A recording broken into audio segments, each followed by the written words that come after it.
Muito obrigado, Sr. Presidente, senhoras e senhores deputados.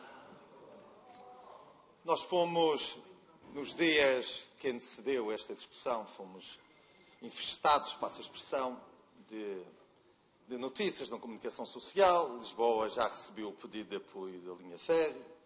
O PS pergunta em Lisboa pelo ferro para a Madeira.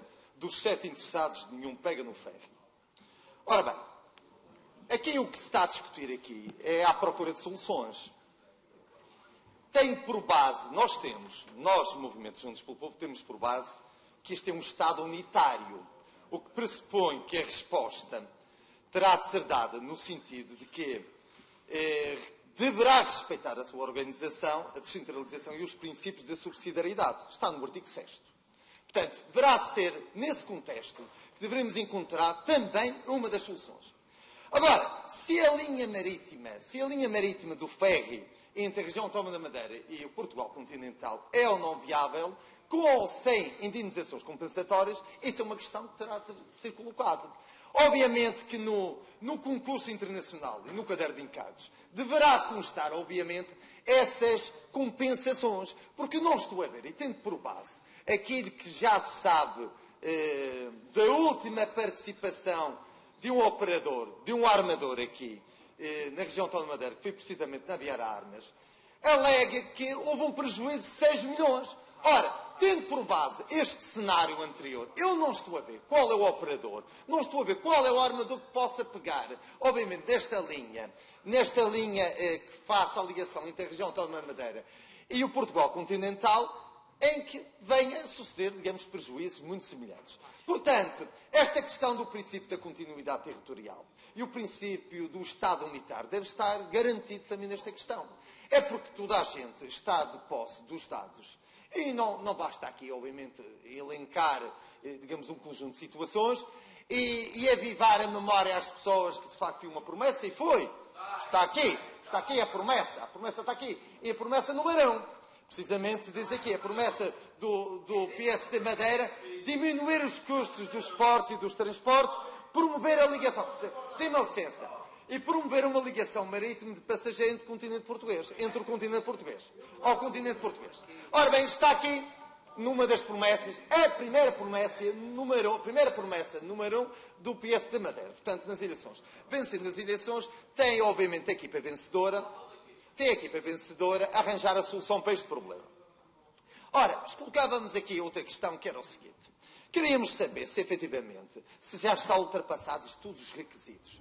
É que os incentivos que foram colocados neste chamado, digamos, negociação prévia, chamo isto de negociação prévia, com os 7 armadores convidados, se, efetivamente, esta proposta de redução das taxas portuárias, se o subsídio à mobilidade ao passageiro, o apoio à importação, esqueceram-se aqui também a exportação, que não é só de lá para cá, também daqui para lá. Interessa também ao produtor, ao agricultor, nomeadamente, que se faça também esse escoamento. Campanha publicitária à volta dos 80 mil euros, digamos no contexto nacional. Ora, há aqui um conjunto de incentivos, um conjunto de propostas, que nem assim consegue minimizar o prejuízo decorrente da operação. Portanto, não é atrativo. Portanto, o que é que terá de ser feito?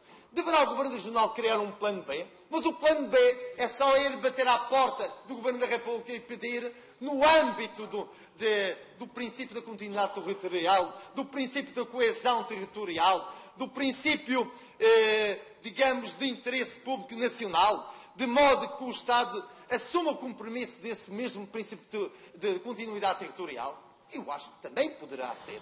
Mas deverá também o Governo Regional arranjar uma alternativa a esta questão. Ora, se devemos ou não solicitar esse princípio da continuidade territorial, claro, se ele está consignado na Constituição, porque é que devemos de abandonar esse princípio? E, como já referi há pouco, ele não só refere no artigo 7, porque o território a nível nacional é abrangente e extensivo. E não está qualquer possibilidade de alienar qualquer fração, qualquer fragmento do território nacional. Não estou a ver, venho alienar, digamos, o território das regiões autónomas da Madeira e dos Açores. Ora, qual a vantagem que tem a região autónoma dos Açores relativamente a esta situação? Será que é mais vantajosa? Como é que eles trabalharam neste contexto? Eu proporia que o próprio Governo regional se inteirasse das propostas que estão subjacentes, por exemplo, a esta questão da travessia dos ferries relativamente à região autónoma dos Açores, e verificar se efetivamente existe uma possibilidade de juntar as duas regiões autónomas da Madeira e dos Açores, nesse contexto, pudesse minimizar, obviamente, também os custos nesta operação. A questão das taxas. É preciso ver a questão das taxas. Eu não sei se em termos da viatura, se calhar, talvez a redução de menos 50% no bilhete para as viagens sem acomodação, ou então menos 40% do preço total do bilhete para as viagens com acomodação. Obviamente, da tarifa, estamos a falar da tarifa da aplicação. Se o relatório prevê isso, não é? Ora, o relatório, por sua vez, nem toda a comunicação, ao analisarmos o relatório, também não é devidamente explícito. Será que isso foi explícito? Não, a questão que se coloca é esta. Será que os armadores, os 7 armadores, estão cientes de que esse tarifário é atrativo? É a questão que se coloca. É preciso não esquecer que nós temos aqui, provavelmente aqui na Ilha da Madeira, o tarifário, as taxas portuárias mais altas da Comunidade Europeia. Está aqui um grande entrave. Ora, poderia o Governo Regional trabalhar também neste contexto? Eu acho que poderia, é até uma das formas também de minimizar os entraves na aceitabilidade destes armadores convidados. É precisamente essa falta de atratividade. Um dos elementos que está subjacente a esta questão é a falta de atratividade. O que é atrativo? O que é atrativo? O que é atrativo para o Governo Regional quando apresentou em sede prévia estas propostas? Será que é atrativo para os armadores, para os operadores? É isto que deverá ser questionado.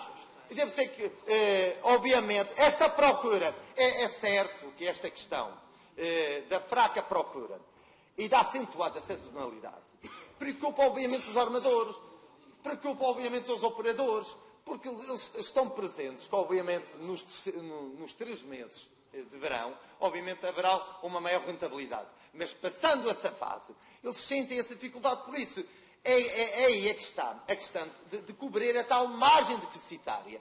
Daí eles proporem que haja aqui indemnizações compensatórias. Portanto, só com compensações é que se consegue, obviamente, minimizar este assunto. Ora, o que nós pretendemos é o seguinte.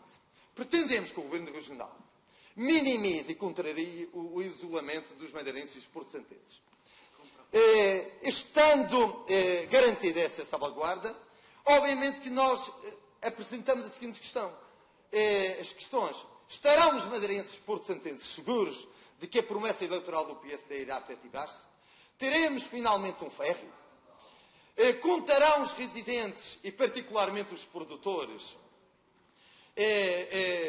Contarão os residentes e particularmente os produtores de condições efetivas, nomeadamente do transporte de carga rodada, para que possam escoar os seus produtos? Isto é que talvez interesse fundamentalmente também a uma ilha ultraperiférica e que se deseja e que se espera que seja também salvaguardado este princípio de continuidade territorial e da coesão territorial. Portanto, estas são as questões que os madeirenses e portugueses querem ver efetivamente resolvidas e sejam respondidas o mais rápido possível por os decisores políticos. Muito obrigado pela atenção.